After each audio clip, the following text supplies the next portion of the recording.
Quand tu te détaches des principes de ton alliance, tu exposes ton esprit. Il y a des gens ici, la maladie ne peut pas t'arriver quand tu es fort spirituellement. Il y a des choses qui ne peuvent pas te toucher quand spirituellement tu es blindé.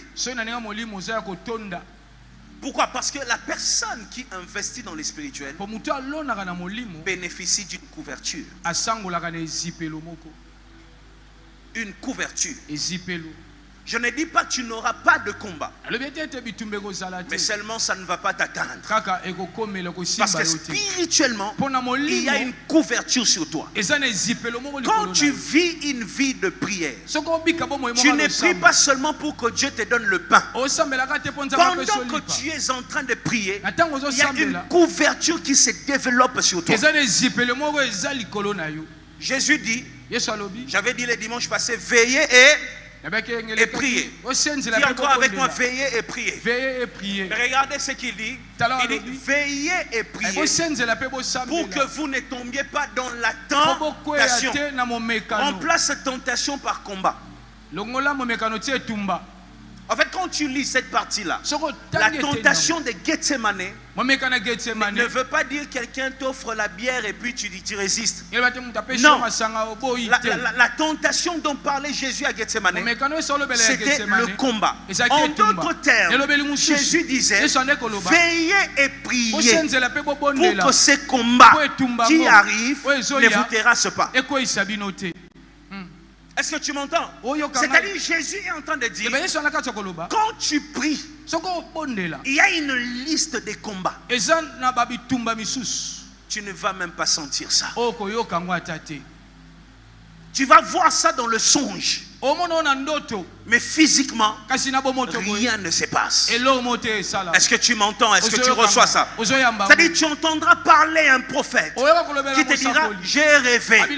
Mais toi-même quand tu te lèves, voilà pourquoi quand un prophète te dit, je vois un combat, et que finalement tu ne vis pas le combat, il ne faut pas dire ce prophète-là est un faux.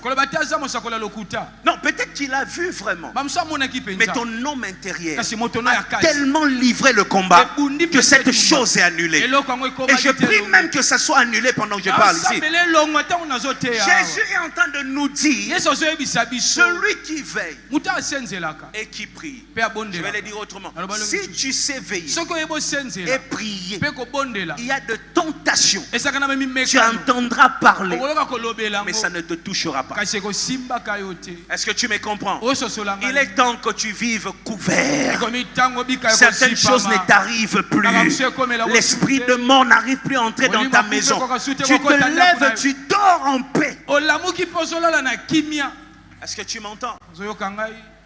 Maintenant, quand tu entends vie de prière, je sais que toi tu penses à la prière où le jour où tu entends que tu sens dans ton corps qu'il y a comme un attaque, je ne sais pas, tu n'arrives pas à dormir, tu te lèves, tu dis, oh, Nzambenanga, je n'ai pas de mabe.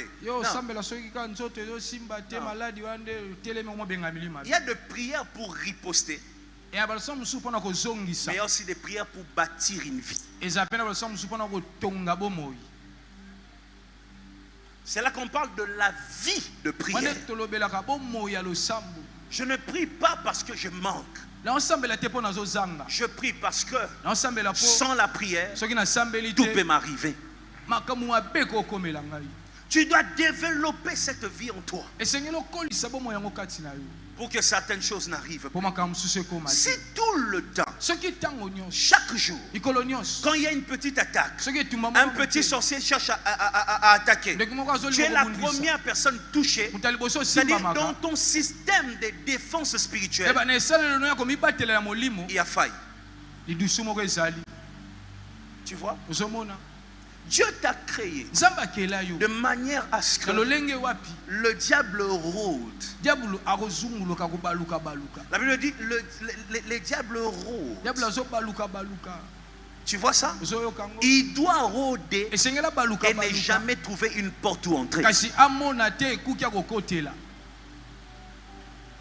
Je ne prie pas parce que je me sens attaqué. Je prie pour développer un système de défense autour de moi. Pour que même les jours où moi je dors, le système travaille pour moi.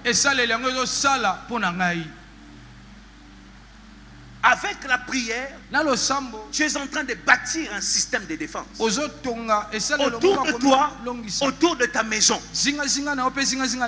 Tu dors et il y a une couverture sur toi. Dis à quelqu'un, prie pour la couverture. Prie pour la couverture. Dis encore à l'autre, prie pour cette couverture. Prie pour cette couverture.